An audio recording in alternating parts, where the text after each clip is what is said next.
क्या मुस्तफा खामनाई को मस्जिद अल अक्सा और फ़लस्तीन और गाजा के मुसलमानों से कोई मतलब नहीं? क्या ईरान के नए सुप्रीम लीडर अपने बाबा अली खामनाई की तरह बहादुर नहीं? क्या मुस्तफा खामनाई अमेरिका इसराइल से लड़ रहे अपनी पर्सनल लड़ाई? क्या ईरान के नए सुप्रीम लीडर अली खामनाई के बेटे नहीं लड़ रहे मुसलमानों की कोई जंग, वो लड़ रहे हैं अपनी पर्सनल जंग? जी हाँ दोस्तों, ये बात बिल्कुल सच है। अभी हाल ही में अमेरिका के राष्ट्रपति डोनाल्ड ट्रंप ने ईरान से ये जंग रोकने के लिए कहा और इस पर बैठकर बात करने के लिए कहा। इस पर ईरान के नए सुप्रीम लीडर मुस्तफा खामनाई ने कहा, ठीक है, हम ये जंग रोकने के लिए तैयार हैं, हम बैठकर बात करने के लिए तैयार हैं, मगर हमारी 3 शर्तें हैं। और वो 3 शर्तें क्या है मुसलमानों, जरा ध्यान से सुन के जाइए। बहुत कहते हो ना, ईरान हमारा रहनुमा, ईरान हमारा रहनुमा, ईरान हमारा रहनुमा। तो मुसलमानों, ईरान ने तुम्हारा ये वहम तोड़ दिया। कोई तुम्हारा रहनुमा नहीं है, ईरान तुम्हारा रहनुमा नहीं है, ईरान का लीडर तुम्हारा लीडर नहीं है। ईरान जिंदाबाद, ईरान जिंदाबाद, ईरान जिंदाबाद था, है और रहेगा। लेकिन मुसलमानों, मुस्तफा खामनाई तुम्हारा रहनुमा नहीं है।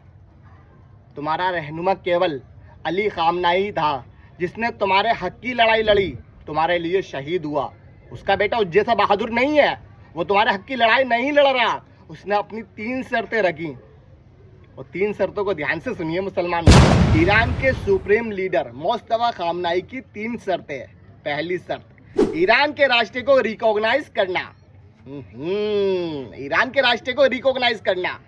ईरान की दूसरी शर्त, ईरान का इस जंग में जितना नुकसान हुआ है उसका सारा उसको पेमेंट करना, यानी उसके नुकसान का भुगतान करना। वाह ईरान, क्या बात है। तीसरी शर्त सुन लो यारा, इजराइल की ओर से उसके ऊपर दोबारा ऐसा कोई हमला ना करना। सुन रहे हो मुसलमानों?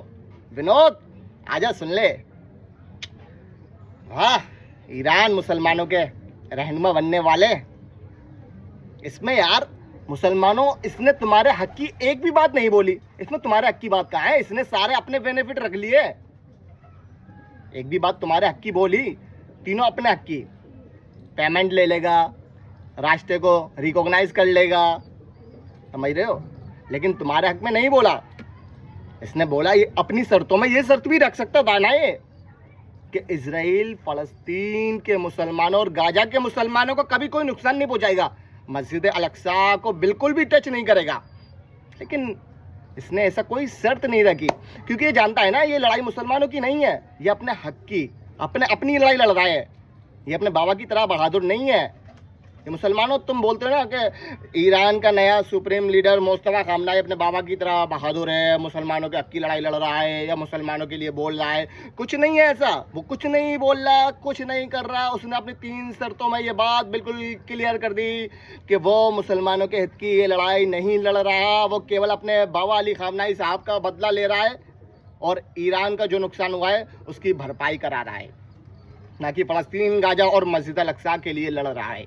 अगर वो इनमें से इस बात के लिए लड़ता तो वो जरूर इनमें से एक आध शर्त जरूर रखता है, लेकिन उसने कोई ऐसी शर्त नहीं रखी। अब हो सकता है कि अमेरिका उसकी तीनों बातें मान जाए, तो ये तो अलग अट जाएगा ना मैटर से। इसने अपनी बात में ये तो रखा ना कि फलस्तीन, गाजा, मस्जिद अल अक्सा पर कभी कोई हमला नहीं होगा। वो तो हमला करेंगे क्योंकि इसकी शर्त में ये तीनों इंक्लूड ही नहीं है ना।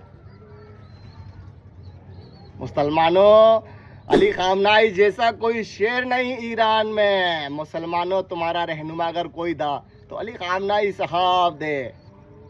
इस वीडियो को आगे शेयर जरूर करें जो ईरान के नए सुप्रीम लीडर को अपना रहनुमा समझ रहे हैं। आपका कोई रहनुमा नहीं है यार, कोई रहनुमा नहीं है। केवल आपका जो रहनुमा था वो यार अल्लाह को प्यारा हो गया है यार, शहादत पाली उसने तो यार।